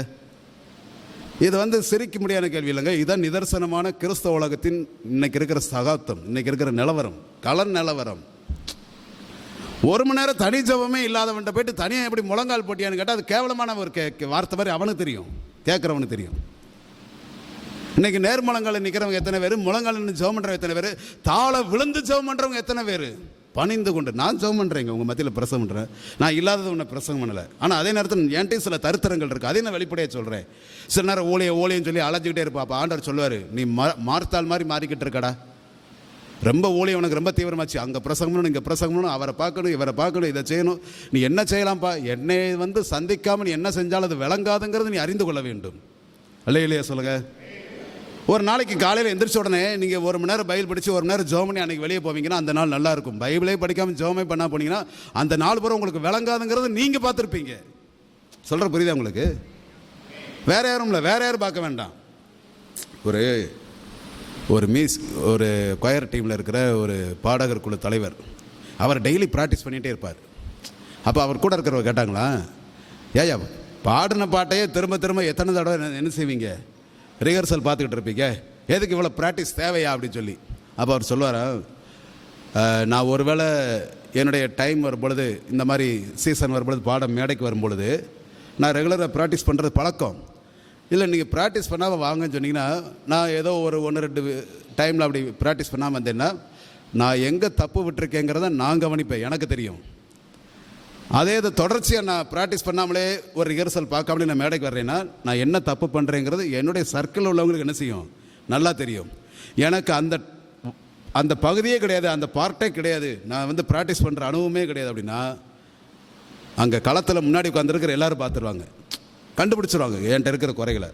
இது என்னென்னா, நீங்கள் ஜெபம் பண்ணுறவங்களா ஜெபம் பண்ணாதவங்களாங்கிறது எப்படி கண்டுபிடிக்கலாம்னா ரொம்ப எளிய முறையில் சீக்கிரமாக ஈஸியாக கண்டுபிடிச்சிடலாம். யார் கண்டுபிடிக்க முடியும்னா ஜெபம் பண்ணுறவன் ஈஸியாக கண்டுபிடிப்பான், ஜெபமே இல்லாதவங்க லேட்டாக கண்டுபிடிப்பாங்க. பிரைஸ் லார்ட், அல்லேலூயா சொல்லுங்கள்.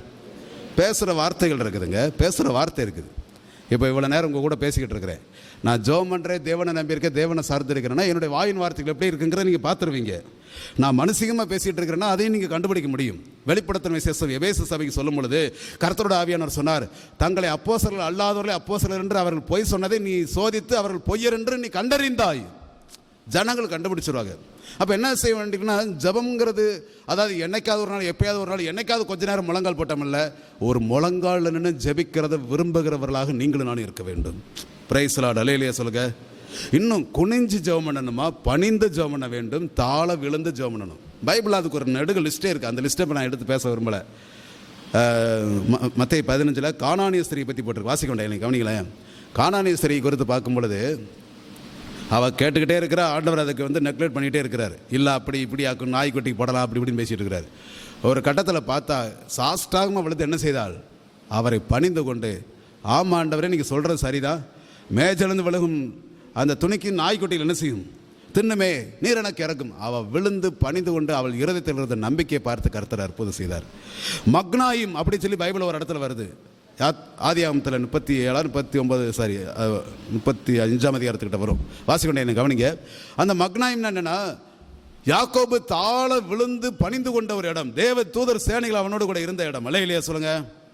அப்போ தாழ விழுந்து அது ரொம்ப கவனம். நம்ம இப்போ வாசித்த உபாகமம் 33 அதிகாரம் 3வது வசனத்தில் வாசித்தோம், உம்முடைய பரிசுத்தவான்கள் உம்முடைய பாதத்தில் விழுந்து போதனை அடைவார்கள். விழுந்து கிடக்கணுங்க, விழுந்து கிடந்து ஜெபம் பண்ணணும். தனி ஜெபத்தை ஒரு கிறிஸ்தவன் விரும்பணும். ஆண்டவருடைய பாதத்தில் விழுந்து கிடக்கிறதை ஒருவன் விரும்ப வேண்டும். ஒரு கிறிஸ்தவர்கள் ஆண்டவருடைய பாதத்தில் தனிப்பட்ட முறையில் நேரம் எடுத்து உட்கார்ந்து இருக்கிறத விரும்ப வேண்டும். மரியாள் எல்லாவற்றையும் மறந்து துறந்து வெறுத்து இயேசுவின் பாதத்தில் உட்கார்ந்து அவர் பேசுகிறதை கேட்க, அதை விரும்பி வாஞ்சியை ஆசை அதை கேட்டுக்கொண்டிருந்தால் அவருடைய வசனத்தை. இன்னைக்கு நீங்களும் நானும் மரியாளே என்று அழைக்கப்படுவதற்கு விரும்ப வேண்டும். அல்லேலூயா சொல்லுங்க. மரியாள் பேர் வச்சா போதாது, கழுதைக்கு பேர் முத்துமாலை. சிலருக்கு பார்த்தீங்கன்னா எஸ்தர், சிலருக்கு ரூத்தெல்லாம் பேர் வச்சிருப்பாங்க. எஸ்தர்னா அவன் 3 நாளாக தண்ணி கிண்ணி குடிக்காம உபவாசம் இருந்தா. இன்னைக்கு இருக்கிற எஸ்தர் அப்படி இருப்பாங்களா? 2வது நாளே அவங்களை ஐசியூவில் அட்மிட் பண்ணிடணும். பிரைஸ் லார்ட், அல்லேலூயா சொல்ல வைப்போம். நான் அதுக்காக பேரை சொல்லி யாரையும் கிரிட்டிசைஸ் பண்ண வரல. இன்னைக்கு இருக்கிற கலை நிலவரத்தை புரிஞ்சுக்கணும். பேர் என்ன பேர்னாலும் வச்சுக்கலாம், பேர் பெற்ற பேர் என்னன்னாலும் வச்சுக்கலாம். என் பேர் கூட யாக்கோபு தான் பேர் வச்சிருக்கு. நான் என்னமோ ராத்திரி பூரா பொழுது வடி மேலே ஒரு புருஷனோட போராடிட்டு இருக்கிறேன்னா என் போராட்டமே என் கூட இருக்கிறவங்களோட போராடுறதுக்கு போதும் ஆகிடுது. இவன் என்ன செஞ்சா, அவன் என்ன செஞ்சா, இவன் என்னஞ்சா, இப்படி என்னென்னமோ பல பிரச்சனைகள் இருக்குது. நான் உண்மையாக வெளிப்படையாக ஓப்பனை சொல்கிறேன். இப்போ இருக்கிற ஊழிய களத்தை விட இப்படி செய்கிற ஊழியம் அலைச்சல் இந்த பிரயாசத்தை விட நான் இன்னும் உள்ளார்ந்த இருதயத்தில் விரும்புகிறது அவருடைய பாதத்தில் அதிக நேரம் உட்காரணுங்கிறத விரும்புகிறேன். பிரைஸ் லார்ட், அல்லேலூயா சொல்லுங்கள். டாக்டர் பில்லி கிரஹாம் உங்கள் எல்லோரும் தெரியும். பில்லி கிரஹாம்கிட்ட ஒரு கேள்வி கேட்டாங்க, உங்களுக்கு மறுபடியும் இன்னொரு முறை, அதாவது நீங்கள் மரித்து அடக்கம் பண்ணப்பட்ட பிறகு திரும்ப இன்னொரு முறை பூமியிலே வாழும்படியான ஒரு வாய்ப்பு தருணம் கொடுக்கப்படும் என்றால் நீங்கள் என்ன செய்வீங்க அப்படின்னு சொல்லி கேட்டாங்க. அவர் என்ன சொல்ல போகிறார், எல்லாரும் அவளோட இருந்தாங்க. ஏன்னா உலகத்திலே பிரசித்தி பெற்ற ஒரு பிரசங்கியார். அவரோட பிரசங்கத்தை கேட்கறதுக்கு அவரோட ஜெபத்தை விரும்பி ஒரு கூட்டத்தில் அதிகபட்சமாக எவ்வளவு மக்கள் கூட்டினாங்கன்னு கேட்டிங்கன்னா 15 லட்சம் பேர் கூடி இருக்கிறாங்க. அல்லேலூயா சொல்லுங்கள். 15 லட்சம் மக்கள். அப்படி ஒரு ஊழியக்காரன் எங்கேயும் என்ன செஞ்சது கிடையாது, உலகத்தில் கூட்டினதே கிடையாது. அவ்வளோ பெரிய உலக புகழ் பெற்ற ஒரு ஊழியக்காரர், சுவிசேஷகர், அமெரிக்காவில் வருது அருமையான தேவனுடைய மனுஷன் பில்லி கிரஹாம். அவர் என்ன சொன்னார்னா, எனக்கு இன்னொரு முறை ஒரு வாய்ப்பு கொடுக்கப்படும் என்றால் நான் பிரசங்கம் பண்ணுவதை கட்டாயம் விரும்பவே மாட்டேன் என்று சொன்னாராம். அல்லேலூயா. நான் கட்டாயம் பிரசங்கம் பண்ண விரும்ப மாட்டேன், ஜனங்களை சந்திக்கிறத விரும்ப மாட்டேன். நான் ஆண்டவரோடு கூடயே நேரம் எடுத்து ஜெபிக்க மட்டும்தான் விரும்புவேன், அவரோடு கூட பாடி துதித்து அவரோடு கூட உறவாடுகிறதை விரும்புவேன்னு சொன்னாராம். இந்த செய்தியை கேட்டுட்டு இருக்கிற போது உங்களுக்கு எந்த அளவுக்கு உங்கள் ஆவியில் அது புரிபடுகிறதுன்னு எனக்கு தெரியல. உங்களுக்கு கிடைக்கப்பெற்ற இந்த நாட்களை ஊரில் உலகத்தில் மற்றவர்களோட ஃபோனில் டிவியில் மற்ற காரியங்களை நேரத்தை செலவிடுவதை விட ஆண்டவரோடு கூட நேரத்தை செலவிடுகள், அது உங்களுக்கு பாக்கியமாக இருக்கும், ஆசீர்வாதமாக இருக்கும், மேன்மையாக இருக்கும் என்று கர்த்தர் சொல்லுகிறார். அது ஆண்டவர் விரும்புகிறார். Take time. ஆண்டவர் கூட என்ன செய்ய, டைம் எடுங்க, அவர் கூட நேரம் எடுங்க, பேசுங்க, பேசிகிட்டே இருங்க. நீங்கள் நல்லா கவனிக்கணும். நீங்கள் ஜெபம் பண்ண தெரியாட்டாலும் பரவாயில்ல, சும்மா கேஷுவலாக பேசுங்க. நியாயாதிபதிகள் 11ஆம் அதிகாரம் 11வது வசனம் வாசிங்க. நியாயாதிபதிகள் 11:11.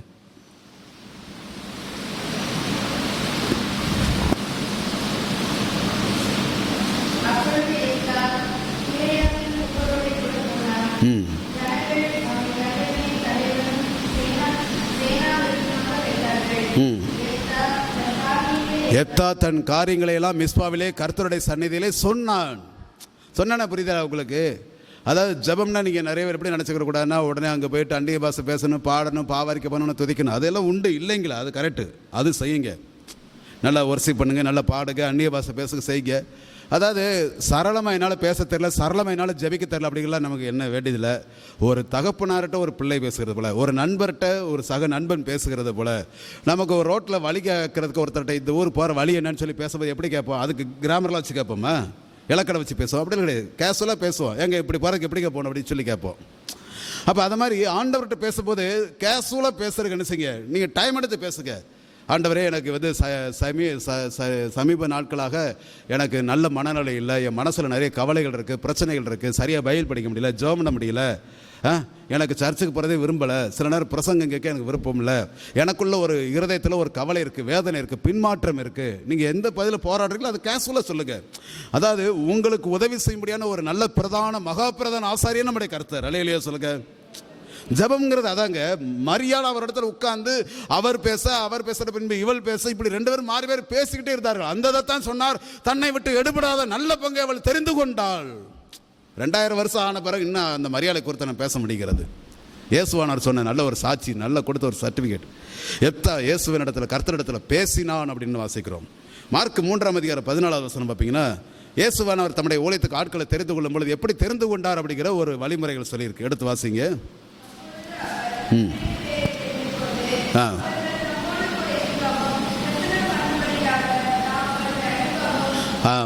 போதுங்க.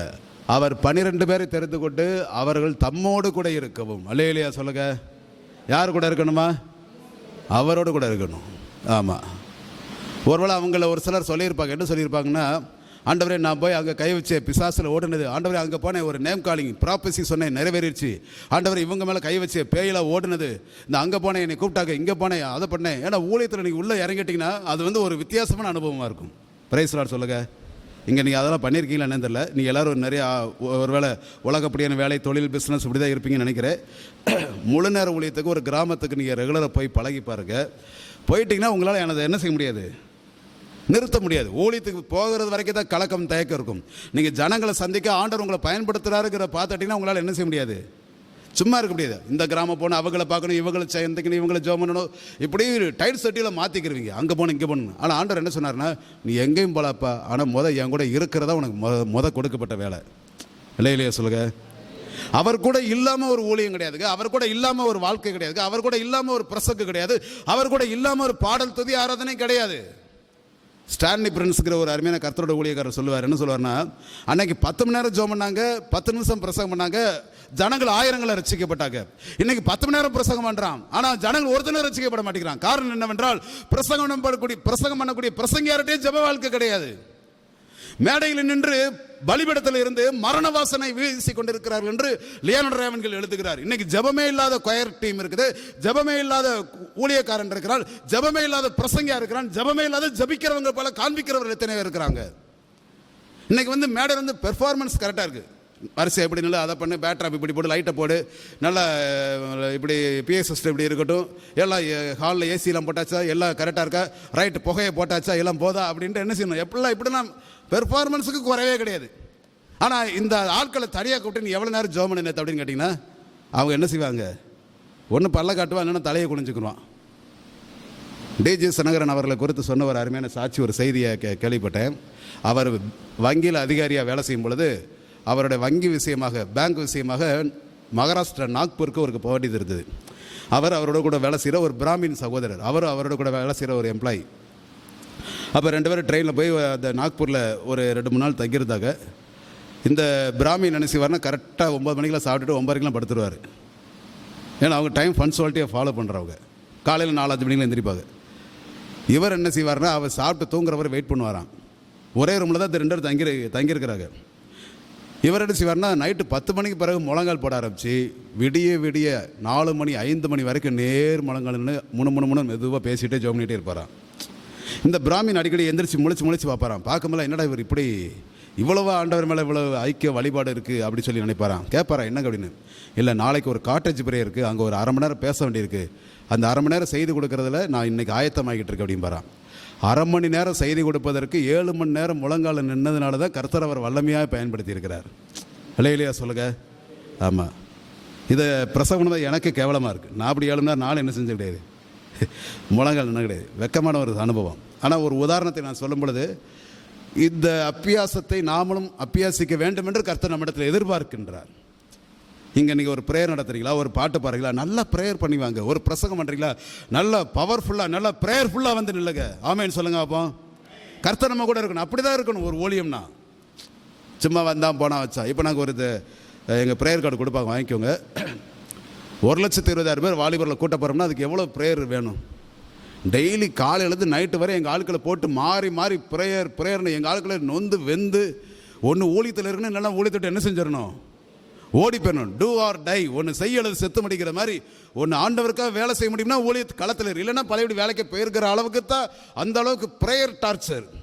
ஜோமன்னு எப்போனாலும் இன்றைக்கி ஃபாஸ்டிங் நாளைக்கு நைட் ப்ரேயர் அப்படி இப்படின்னு போட்டு எல்லாரும் என்ன செய்யணும், அப்படி உள்ள கட்டாய பண்ணி பலவந்தம் பண்ணியாக ஜோமனை வைக்க வேண்டியதாக இருக்குது.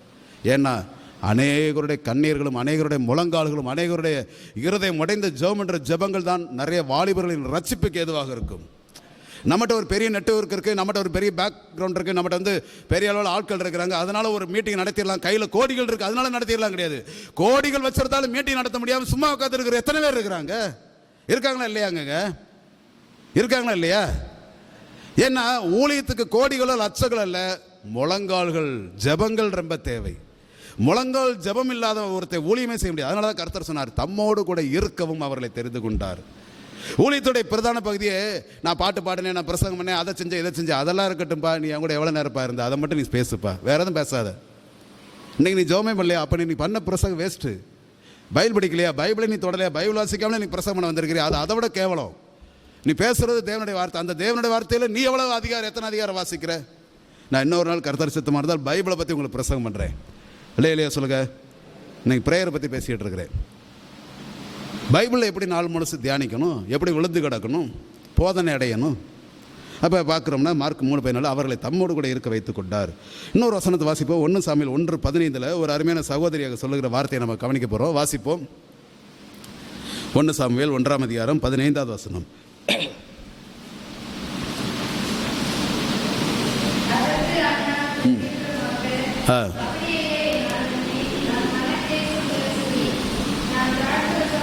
நான் மனக்லேசமுள்ள ஸ்திரீ, நான் திராட்சரசமான் மதுவாயில் குடிக்கவில்லை. வாசிக்க. நான் கர்த்தருடைய சந்நிதியில் இருதயத்தை ஊற்றி விட்டேன்.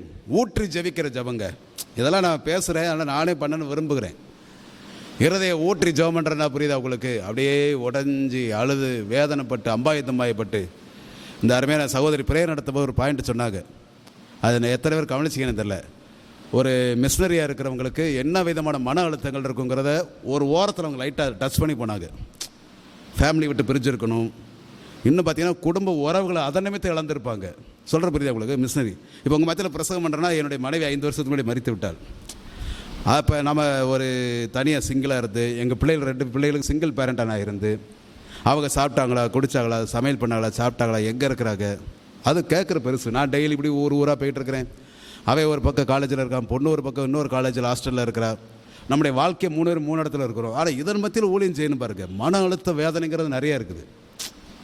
இப்படி ஒரு ஃபீல்டு தேவையான கேட்க வேண்டியதாக இருக்கும். இல்லையா சொல்லுங்க. இதை தாண்டி தான் ஒரு சாக்ரிஃபைஸ், ஒரு விளைக்கரையும் இல்லாமல் ஒரு வேலை கிடையாது, ஒரு ஊழியம் கிடையாது. ஊழியங்கிற தியாகம்லாம் கிடையாது. தன்னைத்தான் வெறுத்து என்னை பின்பற்றாதவன் எனக்கு என்ன செய்ய மாட்டான், சீசனாக இருக்க மாட்டான். நான் எங்கள் அம்மாவை பார்க்காம இருக்க முடியாது, எங்கள் அப்பாவை பார்க்காம இருக்க முடியாது, இப்படியாக்கும் அப்படியாக்கும், இந்த மாதிரிலாம் கிடையாது. அப்போ ஒரு சில நேரங்கள் எனக்கு ப்ரேயர் பண்ண டைம் கிடச்சதுன்னா என்னோடய வேதனைகளை கொட்டி நான் ஜெபம் பண்ணுவேன். பாரத்தை சொல்லி அப்படி ஆண்டவர்கிட்ட போய் அழுது மனசு உடஞ்சி வாழ்க்கையே நரகம் போல இருக்குது. ஆனால் மற்றவங்கிட்ட பிரசங்கம் எப்படி பிரசங்கம் பண்ணுறோம்? கர்த்தர் உங்களுக்கு அற்புதம் செய்வார் சொல்கிறோம். ஆனால் சொல்கிற பிரசங்கி அவருடைய வாழ்க்கையில் அற்புதம் கிடையாது. சொல்கிற புரியுதுங்களா உங்களுக்கு? அதான் பவுல் சொன்னார், அநேகரை ஆசீர்வதிக்கிறவர்களாக மாற்றுகிறோம், ஆனால் நாங்கள் தரித்திரராக இருக்கிறோம்.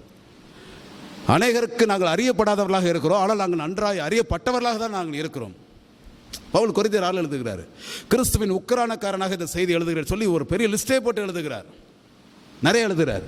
உலகத்தில் வேதனைகள், கஷ்டங்கள், துடைத்து போடுகிற அழுக்க போல, குப்பையை போல கிடக்கிறோம். கடைசியானவர்களை போல கர்த்தர்களை குறித்து வைத்திருக்கிறார். இழிவாக இருக்கிறோம் எல்லாம் எழுதுகிறார்.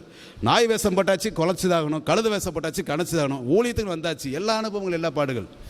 இருதை உடஞ்சி ஒரு ஊழியக்காரனுடைய உள்ள குமுறல். அதாவது ஒரு பாஸ்டர்ஸ் டைரி அப்படி சொல்லி ஒரு புக்கே இருக்குது. அலையிலேயே சொல்லுங்க, தி பாஸ்டர்ஸ் டைரி, அதாவது ஒரு ஊழியக்காரனுடைய கையேடு. அந்த புத்தகத்தை நீங்கள் இது வந்து இந்த தமிழில் உள்ள இங்கே உள்ள புத்தகம் கிடையாது. அது வந்து ஒரு ஃபாரினில் உள்ள ஒரு இங்கிலீஷில் உள்ள ஒரு புக். நீங்கள் வேணால் அது கூட அது நெட்டில் நீங்கள் எடுத்து போட்டு பாருங்க, வாசிக்க. எந்த விதமான சஃபர் ஆகிறான்னு பார்க்கணும். அதாவது இருதை உடஞ்சி வர்றதில் பல பகுதி இருக்குது. ஒரு ஊழியக்காரனாக இருக்கட்டும், ஒரு குடும்பமாக இருக்கட்டும். இந்த செய்தி கேட்குற நீங்கள் ஒரு பக்கம் உங்களை கேட்டிங்கன்னா நீங்கள் இருதை உடஞ்சி என்ன செய்வீங்க? கட்டாயம் ஜெபம் பண்ணுவீங்க. இவளுக்கு என்ன இருதை உடைக்கப்பட்டதுனால தான் வாழ்க்கையில் ஒரு நன்மை இல்லாமல், ஒரு குழந்தை பாக்கி இல்லாமல், வெறுமையாக, தனிமையாக, மலடிங்கிற ஒரு பேச்சை வாங்கி கொண்டு எல்லாராலும் கேவலப்படுத்தப்பட்டு ஒரு நல்ல இடத்துக்கு போக முடியாது, பொது இடத்துக்கு போக முடியாது. போன உடனே பார்த்தாலும் கேட்பாங்க, உங்களுக்கு எத்தனை பிள்ளைகள்னு. ஒன்றும் சொல்ல முடியாது. வேதனையான அனுபவம். பிள்ளைகள் கர்த்தரால் ஒரு சுதந்திரம், கற்பத்தினிக்கு நீ அவரால் கிடைக்கப்படல். அப்போ அந்த மலடிங்கிற அந்த பேரை மாற்றணும்னா என்ன செய்யணும்னு சொல்லி அங்கெல்லாம் போல யார்கிட்ட ஜெப குறிப்பெல்லாம் கொடுக்கல. பிரைஸ் லார்ட் சொல்லுங்க. ஒரு கிறிஸ்தவங்க சரியானபடி அறிந்து கொள்ளணும்னா மற்றவங்களுக்கு ஜெப குறிப்பு கொடுக்கறதுக்கு முன்னாடி நீ அதுக்கு ஜெபம் பண்ணியான்னு பாரு. நீங்கள் ஜெபம் பண்ணாமல் இன்னொரு ஆளுக்கு என்ன செய்யாதீங்க. அந்த ஜெப குறிப்புக்கு ஜெபம்னு சொல்லாதீங்க. அது வந்து தப்பு, அது வந்து தவறு. நீ அந்த காரியத்துக்கு ஜெபம் பண்ண மாட்டா, இன்னொரு ஆள்கிட்ட போய் அந்த ஜெப குறிப்பை கொடுப்பீங்கன்னா அது வந்து கேவலம் ஆண்டவருக்கு முன்னாடி. ஏன் உனக்கு வாயிலே, உனக்கு முழங்கல்ல, ஏன் நீ ஜெபம் பண்ணக்கூடாது? ஆண்டவர் கேட்பார்ல. இவன் அண்ணால் வந்து இன்னொரு ஆள்கிட்ட போய் ஜெப குறிப்பெல்லாம் கொடுத்துட்டு இருக்கல, எனக்கு குழந்தையில எனக்கு ஜெபம் பண்ணுங்க அப்படின்னு சொல்லி. இன்னைக்கு இருக்கிற கிறிஸ்தவர்கள் அண்ணால் இடத்துல கற்றுக்கொள்ள வேண்டும். எந்த ரிப்போர்ட்டையும், எந்த மெடிக்கல் ரிப்போர்ட்டையும் மாற்றுகிறதுக்கு வல்லமையுள்ளவர் நம்முடைய கர்த்தர். அல்லேலூயா. குழந்தையே பிறக்காதனால பிறக்க வைக்கக்கூடிய தன்மையுள்ளவர் நம்முடைய கர்த்தர். வனாந்தரத்தில் வழியும் அவாந்தர வழியில் ஆறுகளையும் உண்டாக்குகிறவர். இதோ நான் சகலத்தையும் புதிதாக்குகிறேன் என்று வார்த்தை கொடுக்கிறவர் நம்முடைய கர்த்தர். என்னால் செய்யக்கூடாத காரியம் ஒன்று உண்டோ கேட்கிறார் நம்முடைய கர்த்தர். நான் மாம்சமனை அவருக்கு தேவனாய் கர்த்தர். நான் அடிக்கடி ஜெபம் பண்ணுவேன். இல்லாதவிலை இருக்கிறவிலாக அழைக்கிறவரும் ஒன்றும் இல்லாமல் இருந்து சகலத்தை உண்டாக்குகிறவருமாகிய கர்த்தர். எங்களுக்கு மேரேஜ் ஆகி 5 வருஷம் குழந்தை கிடையாதுங்க. திருமணமாகி 5 வருஷம் குழந்தையே கிடையாது. நிறைய இடங்களில் போகும்போது பார்க்கும்போது கேட்பாங்க, உங்களுக்கு எத்தனை குழந்தைன்னு. அப்போ கேட்கும்போது தான் வரும் இப்படியான்னு. எங்கள் வீட்டில் அவள் கேட்ட உடனே ஒரு மாதிரி அமைதியாகிடுவா. நான் ஆனால் அது ஒரு பெருசாக எடுத்துக்கிற மாட்டேன். ரைட் போட்டு அப்படின்னு நாங்கள் போய் ட்ரீட்மெண்ட்லாம் எடுத்தோம். ட்ரீட்மெண்ட் எடுக்கும்போது என்ன ரிப்போர்ட் எடுத்துன்னு பார்த்தீங்கன்னா, இது கொஞ்சம் வாய்ப்பு ரொம்ப கம்மி தான், 90% வாய்ப்பு கம்மி தான் அப்படி இப்படி சொல்லி நிறைய அதுக்குண்டான காரணங்கள் சில விட்டுற சொன்னாங்க. 2 பேரும் தனித்தனியாக செக் பண்ணிட்டு, அப்போ மெடிக்கல் ரிப்போர்ட் படி 90% வாய்ப்பு இல்லைன்ட்டான். ஒரு 10% அது ஒரு ஆறுதலுக்காக தான் சொல்கிறோம்ட்டாங்க. ஆனால் முடியாதுன்னு சொன்ன இடத்துல கர்த்தர் வார்த்தையை கொடுத்து ஒரு தரிசனம் சொப்பனத்தை கொடுத்து 2 குழந்தைகள் அடுத்தடுத்து கொடுத்தார். அல்லேலூயா. இன்றைக்கி இந்த செய்தி கேட்குற உங்களுக்கு வாழ்க்கையில் இது நடக்காது முடியாதுன்னு சொல்லியிருக்காங்களா? அதை மாற்றுகிறதற்கு உங்களுடைய முழங்காலால் முடியுங்கிறத கர்த்தர் சொல்கிறார். முடியுங்க, கட்டாயம் முடியும். நீங்கள் முழங்கால் போட்டு அண்ணால் இருதயத்தை ஊற்றி உடைந்து போய் நொறுங்கி போய் கத்தி கதறி ஜோம்னால் ஒரு கட்டத்தில் தொண்டை தண்ணியில் வத்தி போய் சத்தம் இல்லாமல் வாயில் முணுமுணுத்து கொண்டு இருந்தாள். அந்த முணுமுணுத்து கொண்டு பார்த்தது கேட்டால், நீ குடிச்சிருக்கிறாய், உன் குடியை எந்த மட்டும் குடித்திருப்பாய், குடியை உன்னை விட்டு விளக்கு என்று சொன்னாள். அப்போ சொன்னாள், நீ நினைக்கிறபடி நான் அப்படிப்பட்ட குடிக்கிறவள் அல்ல, நான் மனக்லேசமுள்ள சரி, என் இருதயத்தை என்னுடைய ஆண்டவருடைய சந்நிதியில் நான் ஊற்றி விட்டேன். அப்போ அப்படி ஜெபம் பண்ணுற ஒரு ஜெபம் இன்னைக்கு உங்களுக்கும் எனக்கு வேண்டும். இல்லையா? இப்போ நான் பாட்டுக்கு ஜெபம் பண்ணணும்னு சொல்லிட்டு இவ்வளோ செய்தி சொல்கிறேன். இன்னும் நிறைய வசனம் எடுத்து வச்சுருக்கிறேன். ஆனால் சீக்கிரம் முடிக்கணுங்கிற ஒரு இருதயத்தின் விருப்பம் இருக்குது. ஒரு சில வசனத்தை சீக்கிரம் சொல்கிறேன். லூக்கா 2ஆம் அதிகாரம் 37 வசனம் வாசிங்க. லூக்கா 2:37. இதே போல் அங்கே ஒரு அன்னாள் இருக்கிறாங்க. நாம் 1 சாமுவேல் 1:15 ஒரு அன்னாள் பற்றி பார்த்தோம். லூக்கா 2:37 அங்கே ஒரு அன்னாள் இருக்கிறாங்க. வாசிங்க. ஏறக்குறைய 84 வயதுள்ள அந்த விதவை தேவாலயத்தை விட்டு நீங்காமல் இரவும் பகலும் உபவாசித்து ஜெபம் பண்ணி ஆராதனை செய்து கொண்டிருந்தாள். அந்த அம்மாவுக்கு எத்தனை வயசு? 84 வயசு. அல்லேலூயா. 84 வயசுங்க. 84 வயசு அம்மான்னு சொல்லணுமா பாட்டின்னு சொல்லணுமா? பாட்டி. 84 வயது தாயார் என்ன செஞ்சுருக்காங்கன்னா, இரவும் பகலும் உபவாசித்து, அதாவது இதெல்லாம் பிரசங்கம் பண்ணுற எனக்காக இருக்கட்டும், பிரசங்கத்தை கேட்குற உங்களுக்காக இருக்கட்டும், நமக்குள்ள இது சாத்தியமாக கூடுமாங்கிறலாம் கேட்கணும். இந்த வசனம் உண்மையாக இருக்குமா பொய்யா இருக்குமா சொல்லுங்க. இந்த வசனம் சும்மா எழுதியிருக்கா, உண்மையாக இருக்குமா இல்லை பொய்யா இருக்குமா? உண்மையாக தான் எழுதியிருக்கும். ஆனால் இன்னைக்கு 1 நேரம் 2 நேரம் உபவாசம் பண்ண முடியாமல் இன்றைக்கி திணறிட்டு போராடிக்கிட்டு இருக்கிறோமே இல்லையா? உபவாசம்னா 2 லிட்டர் பாலை குடிக்கிறாங்க, 1 லிட்டர் மாதுளை ஜூஸை குடிச்சிட்டு இருக்கான். இதுக்கு பேர் உபவாசமா? இதுக்கு பேர் கேடுகட்ட உபவாசம் இல்லையா? சைடில் நிறைய ஸ்நாக்ஸ் அள்ளி தின்னுட்டு வாயில் போட்டுட்டு நிரப்பிட்டு தான் வரோம் உபவாசத்துக்கு வரும்போது. நாம் நம்மளை பார்த்தே ஒரு கேள்வி கேட்கணும்னா, நீ என்னைக்கு தனியாக உபவாசம் இருந்து ஒரு 3 மணி நேரம் 4 நேரம் தனிப்பட்ட முறையில் ஜெபம் பண்ணியிருக்கிறீங்க? கூட்டத்துக்கு வரதை பற்றி கேட்கல. இப்போ நான் ரட்சிக்கப்பட்ட பொழுது 21 வயசில் ரட்சிக்கப்பட்டேன். அதுக்கு முன்னாடி நான் ரட்சிக்கப்படாத ஒரு மனுஷன், ஒரு புறஜாதி மனுஷனை, இந்துவாக இருந்தேன். ஆனால் நான் ரட்சிக்கப்பட்ட பிறகு எனக்கு யாருமே சொல்லித்தரலங்க, நீங்கள் ஃபாஸ்டிங் இருக்கணும், ப்ரேயர் பண்ணணும், தண்ணி குடிக்கக்கூடாது இப்படின்னு. ஆனால் என்னுடைய நாட்களில் முதல் ஒரு 4.5 வருஷம், அதாவது ஊழியத்துக்கு வர்றது வரைக்கும் ஒரு மாதத்தில் ஒரு ஃபுல் நைட் நான் தனியாக இருந்து ஜெபம் பண்ணுவேன். ஒரு நைட்டு விடிய நான் முழங்கல்னு ஜெபம் பண்ணுவேன். வேறு யாரும் இருக்க மாட்டாங்க. நான் தான் பிரசங்கர், நான் தான் பாடகர், நான் தான் ஜெபம் நடத்துகிறாள், எல்லாமே நான் தான். எழுதி வச்சு ஒரு A4 பேரில் எழுதி வச்சுக்கிறேன், நிறைய எழுதி வச்சுக்கிறேன். ஆனால் அதுக்கு ஜெபம் பண்ண போகிறது கிடையாது. ஆனால் ஆண்டவர் நிறைய காரியங்கள் சொல்லுவார். விடிய ஜெபம் பண்ணுவோம். பகலில் ஃபுல் அந்த டே ஃபுல்லாக என்ன செய்வோம் பார்த்தீங்கன்னா, ஃபாஸ்டிங் இருந்து ஃபுல் டே அப்படியே ப்ரேயரில் இருக்கிறது. தூக்கம் வந்தால் உடனே தூக்கிடுவேன், திரும்ப 1 மணி நேரம் கழிச்சு திரும்ப எதிர்த்து ஜெபம் பண்ணுவேன். அதாவது தனிப்பட்ட முறையில் உபவாசம் இருந்து ஜெபம் பண்ணுறதை கர்த்தர் என்ன செய்கிறார், ஒரு மனிதனிடத்தில் எதிர்பார்க்கிறார். அப்படி இல்லாத மனுஷனை கொண்டு ஒரு மாற்றமும் இந்த தேசத்தில் வராது. வீட்டிலையும் மாற்றம் வராது, ஊருக்குள்ளேயும் மாற்றம் வராது, சபையிலையும் மாற்றம் வராது. அவங்க ஆர்டினரி கிறிஸ்டியன், ஆர்டினரி ஒரு மேன், அவ்வளோதான். சராசரியான ஒரு நபர், சராசரியான ஒரு கிறிஸ்தவங்க.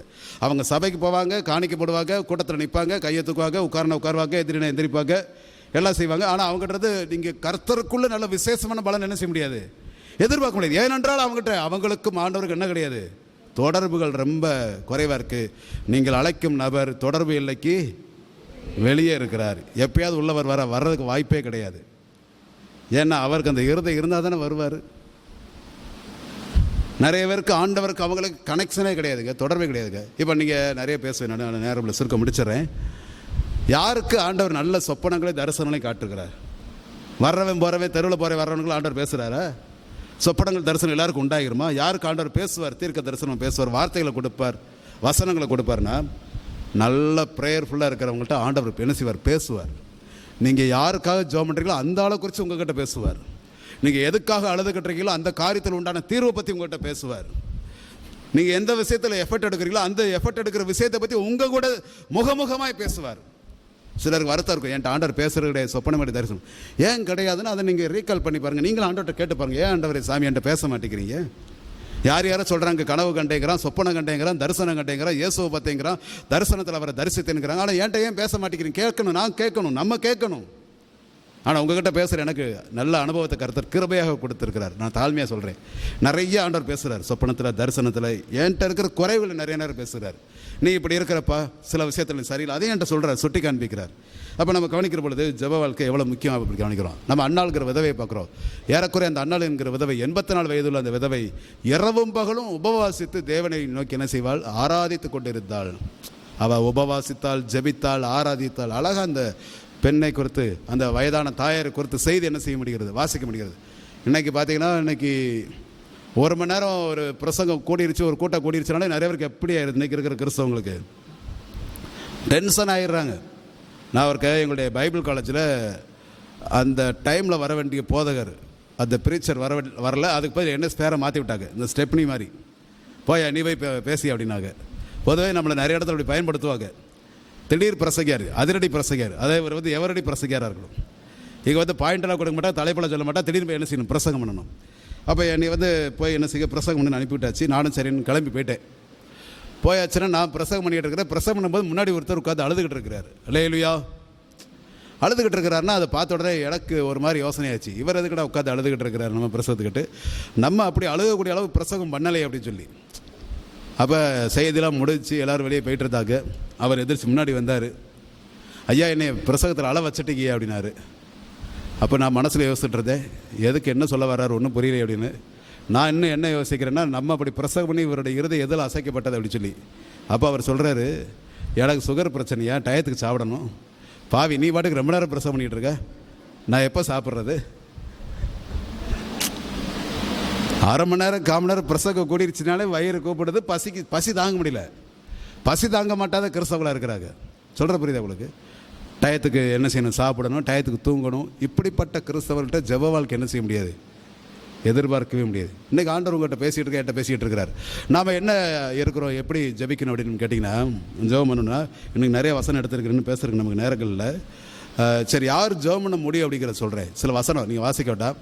சங்கீதம் 42:1 இருக்குது, மானானது நீரோடையில் வாஞ்சித்து கதறுவது போல என் ஆத்துமா தேவனை உம்மை நோக்கி வாஞ்சித்து கதறுகிறது. ஆண்டவர் நோக்கி வாஞ்சிக்கிற ஒரு இருதயம்.